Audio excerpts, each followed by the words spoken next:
highlighting is the standard for illuminating a subject.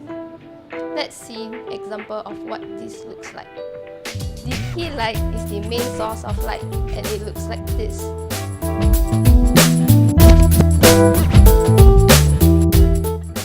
The key light is the main source of light and it looks like this.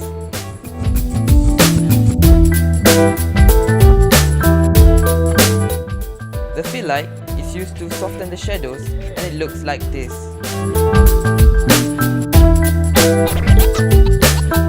Finally, the backlight separates the subject from the background.